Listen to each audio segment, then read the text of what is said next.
गंगा जन की कथा 1। ऋषि विश्वामित्र ने कहा, वत्स राम, तुम्हारी ही अयोध्यापुरी में सगर नाम के एक राजा थे। वे पुत्रहीन थे। सगर की पटरानी का नाम केशिनी था, जो कि विदर्भ प्रांत के राजा की पुत्री थी। केशिनी रूपवती, धर्मात्मा और सत्यप्रायण थी। सगर की दूसरी रानी का नाम था सुमति, जो राजा अरिष्टनेमि की कन्या थी।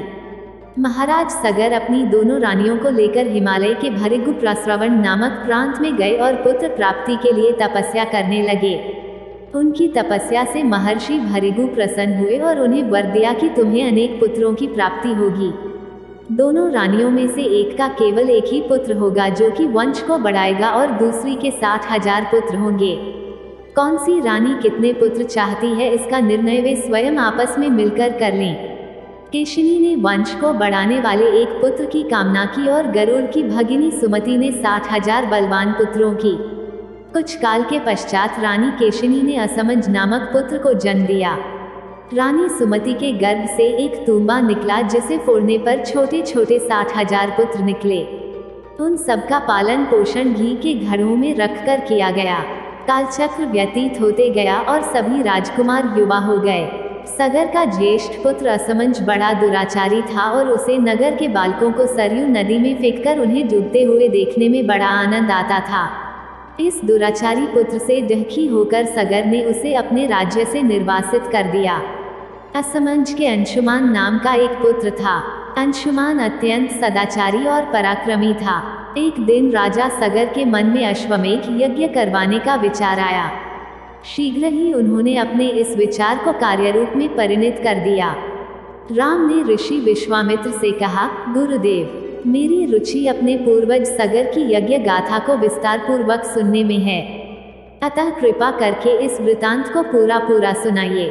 राम के इस प्रकार से जिज्ञासा व्यक्त करने पर ऋषि विश्वामित्र प्रसन्न होकर कहने लगे, राजा सगर ने हिमालय एवं विंध्याचल के बीच की हरितिमायुक्त भूमि पर एक विशाल यज्ञ मंडप का निर्माण करवाया। फिर अश्वमेध यज्ञ के लिए श्यामकर्ण घोड़ा छोड़कर उसकी रक्षा के लिए पराक्रमी अंशुमान को सेना के साथ उसके पीछे पीछे भेज दिया।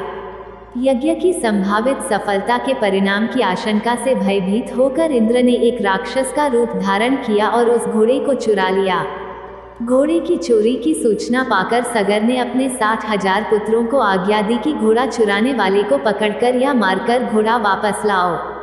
पूरी पृथ्वी में खोजने पर भी जब घोड़ा नहीं मिला तो इस आशंका से कि किसी ने घोड़े को तहखाने में न छुपा रखा हो, सगर के पुत्रों ने संपूर्ण पृथ्वी को खोदना आरंभ कर दिया। उनके इस कार्य से असंख्य भूमितल निवासी प्राणी मारे गए। खोदते खोदते वे पाताल तक जा पहुँचे। उनके इस नृशंस कृत्य के विषय में देवताओं ने ब्रह्मा जी को बताया तो ब्रह्मा जी ने कहा कि ये राजकुमार क्रोध एवं मद में अंधे होकर ऐसा कर रहे हैं। पृथ्वी की रक्षा कर दायित्व कपिल ऋषि पर है, इसलिए वे इस विषय में अवश्य ही कुछ न कुछ करेंगे। पूरी पृथ्वी को खोदने के बाद भी जब घोड़ा और उसको चुराने वाला चोर नहीं मिला तो निराश होकर राजकुमारों ने इसकी सूचना अपने पिता को दी। क्रुद्ध सगर ने आदेश दिया कि घोड़े को पाताल में जाकर ढूंढो। पाताल में घोड़े को खोजते खोजते वे सनातन वसुदेव कपिल के आश्रम में पहुंच गए। उन्होंने देखा कपिल देव तपस्या में लीन हैं और उन्हीं के पास यज्ञ का वह घोड़ा बंधा हुआ है। उन्होंने कपिल मुनि को घोड़े का चोर समझकर उनके लिए अनेक दुर्वचन कहे और उन्हें मारने के लिए दौड़े। सगर के इन कुकृत्यों से कपिल मुनि की समाधि भंग हो गई। उन्होंने क्रुद्ध होकर सगर के उन सब पुत्रों को भस्म कर दिया। इसके आगे की कहानी आपको आने वाली अगली वीडियो में देखने को मिलेगी। यह वीडियो देखने के लिए धन्यवाद दोस्तों।